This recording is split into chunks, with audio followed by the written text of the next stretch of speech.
Of course, Grandma was a bottomless well of stories, whether it was a funny story from her childhood, a heartwarming story about a kind neighbor, or a fantastical bedtime story that transported me to magical lands. Grandma always had one on hand. She was one of those special grandmas who could weave a story from thin air, her words painting vivid pictures in my mind. One of the things I always admired about Grandpa was his outdoor skills. He'd tell me most of his knowledge came from his military training, jokingly saying they prepared him for anything. He was a true outdoorsman, the kind of person I'd trust implicitly if we were ever lost in the wilderness. Every night, Grandma dipped into her seemingly endless well of stories. I never quite understood how she did it. Her mind was like a sprawling library, shelves overflowing with stories to tell. One night, she'd tell me a story of brave knights seeking vengeance, their swords gleaming in the sun. Another night, she'd tell me a story of a land shimmering with magic spells and cursed lands. Then there were the scary stories. Now, Grandma usually avoided them. She knew how they affected me.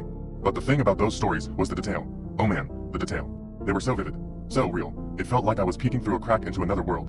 A world where the monsters and creatures she described lurked. A world so terrifying that I felt like falling through that crack would kill me. One night though, tucked under the patchwork quilt, I waited for Grandma's nightly visit.